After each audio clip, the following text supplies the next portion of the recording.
afirmou fortemente que Maria é rainha. Então, aqui nós temos uma rainha no céu, mas Beltis era também chamada de rainha do céu, inserindo no calendário 31 de maio uma nova festa de Maria Rainha. Então, Maria remodelada, reformada, para se encaixar nos sapatos da antiga divindade e colocada na frente do povo como nova mediatriz. Isso é muito triste porque Jesus é tirado da equação. Eu não estou tentando derrubar Maria. Maria era uma mulher abençoada, ela era uma boa mulher, mas a sua herança está sendo mal usada aqui. Ela era reverenciada como mãe e rainha em 31 de outubro de 1942, quando foi reconhecida publicamente como rainha. É espantoso que todo o sistema antigo de Babilônia somente chegou à plenitude em nossa época. Agora, vamos dar uma olhada em retratos fascinantes da transferência do papel mediador de Jesus para Maria. Este aqui eu encontrei em Roma. Aqui você tem Jesus colocando a coroa de espinhos sobre a cabeça de Maria. E ela tem as feridas nas mãos. Portanto, Maria que se torna a mediatriz, aquela que sofreu e morreu. E se alega que através de Maria nós somos salvos, porque Maria é aquela por cuja obediência nós fomos salvos no ponto onde Eva havia falhado.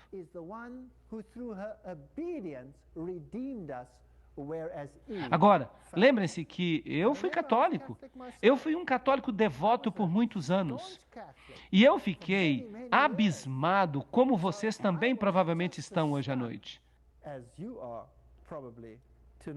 Agora, essa antiga deusa, ela era parte de um rito de fertilidade e as pessoas oravam para ela buscando fertilidade, amamentação. Será que Maria também preencheu esse papel? Absolutamente. Vamos até a Gruta do Leite. Sim, a Gruta do Leite em Belém, muito perto da Igreja da Natividade. Vamos descer comigo até a Gruta do Leite. Aqui você tem um símbolo, está na igreja, mas esta é a figura que eles usam como símbolo. Maria com o seu seio do lado de fora, símbolo de fertilidade. Ela amamenta o filho e as pessoas vêm até esta gruta e vêm aos montes para orar quando tem problemas de fertilidade. Agora, se você olha para o teto da caverna, você encontra essas manchas brancas.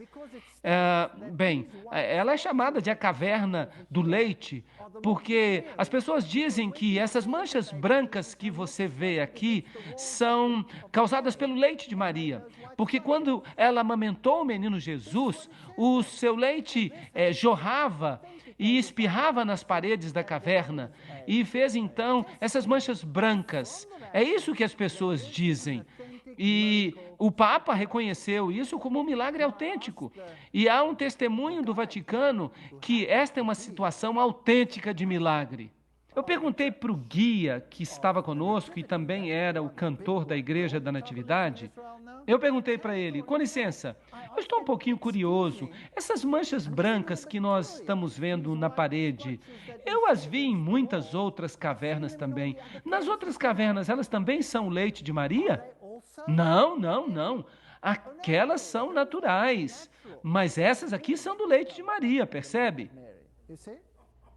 Agora, isso pode parecer um pouco ridículo, mas eu vou mostrar para vocês que o mesmo culto da fertilidade que acontecia em relação às divindades antigas também está acontecendo com Maria. E quando você pensa nisso, isso me deixa doente.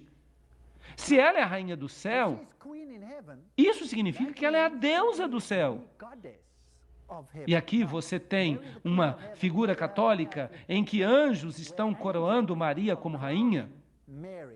E aqui você tem, na entrada de uma outra catedral na Europa, você tem Maria sendo coroada pelo Pai e pelo Filho como rainha do céu, enquanto os adoradores, ao fundo, não estão adorando nem o Pai nem o Filho.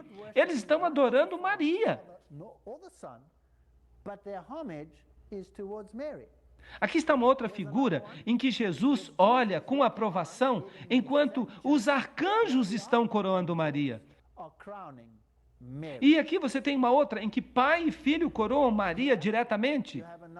Agora, não é nem mais um anjo, é o próprio pai, o próprio filho.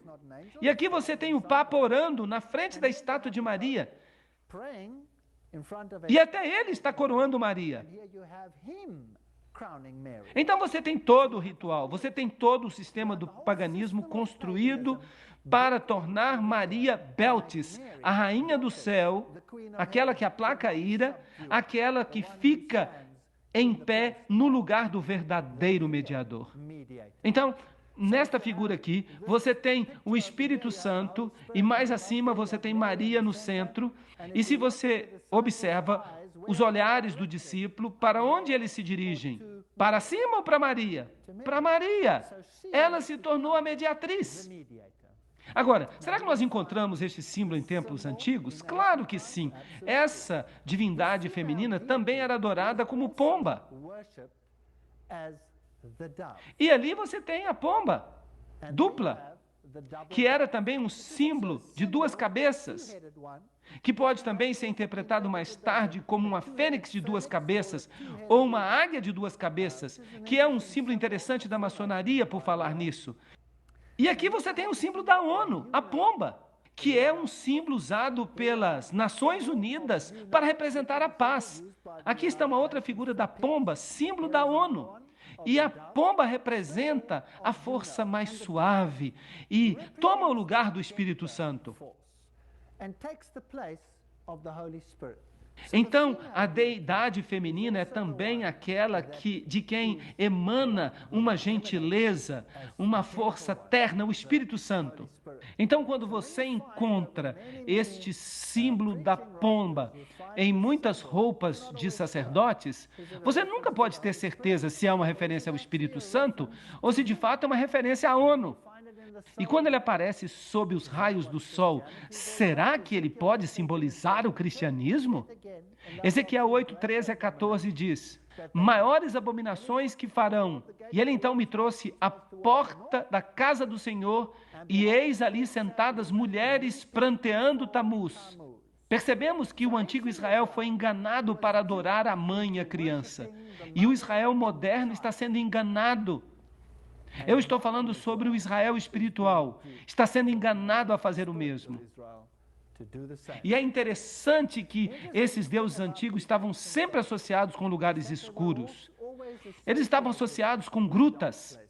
A deusa Diana, ela era a deusa da caça. E muitas vezes uma gazela ou um veado eram associados com ela também. E ela também, nas culturas pagãs, emanava da caverna. Ela saiu de uma caverna. E aqui você tem nessas descrições, você tem estátuas dentro de cavernas. Agora, estas estão em catedrais. Esta aqui é uma catedral jesuíta importante na Tchecoslováquia. E ali você tem essas divindades, ou estátuas delas dentro de cavernas. E você tem as letras IHS acima, que hoje eles dizem que significa a seu serviço. Mas é claro que não significa a seu serviço de modo algum. A Igreja Católica diz que ela se refere a Iesus Hominum Salvator, que significa Jesus, o Salvador dos homens. Mas se você pertence ao círculo oculto, você reconhecerá que essas letras significam Ísis, Horus e Sebe, a trindade egípcia. Ísis, Horus e Sebe. Sebe era a divindade escura, ela era o lado negro de Osíris. Osíris e Sebe são realmente intercambiáveis. Um é a luz e outro a escuridão.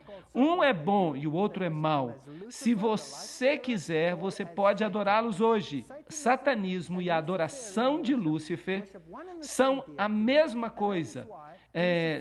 E é por isso que os luciferianos e os satanistas são sempre bons amigos. Um pratica a luz e o outro pratica as trevas. Os satanistas têm que fazer boas obras para aplacar o seu Deus e têm que sacrificar a seu Deus. Os luciferianos têm que fazer exatamente a mesma coisa. São intercambiáveis. Eles podem se sentar na mesma cadeira. Não importam se adoram o lado escuro ou se adoram o lado iluminado. E isso é assustador, porque você nem sempre consegue diferenciá-los. Bem, se você vai então a essas catedrais antigas, aqui está a Catedral de Colônia, você tem o símbolo de Apolo, o deus do sol, e você tem a lua e as estrelas. O sol, a lua e as estrelas são os três aspectos do deus sol, como Brahma, Siva e Vishnu. Brahma é o sol nascente, Siva é o sol no meridiano, Vishnu é o homem vítima, o sol que cai nas águas à noite e se torna Dagon, o deus peixe ou Poseidon, e se levanta da água é adorado como Poseidon ou como a serpente, sob forma triuna. Nesta catedral aqui você tem um relevo interessante. Você tem o leão com as asas de águia, com o sol nas costas. Um símbolo muito importante de Babilônia. E a Igreja Católica Romana chama este símbolo de São Marcos.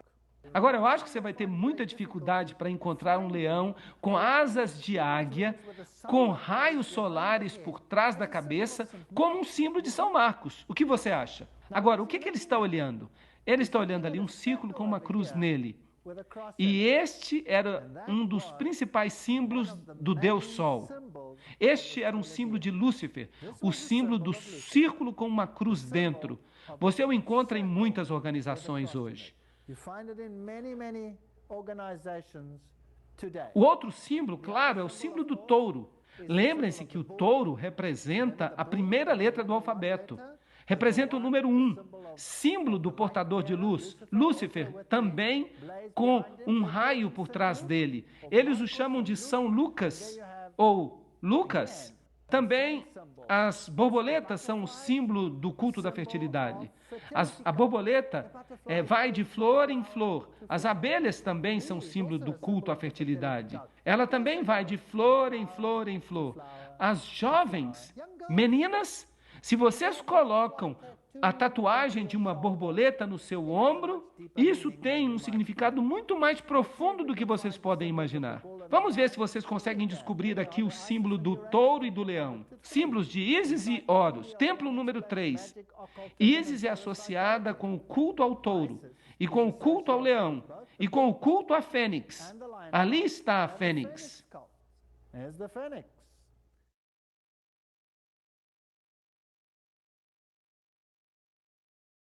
Aqui temos a insígnia da Guarda Nacional.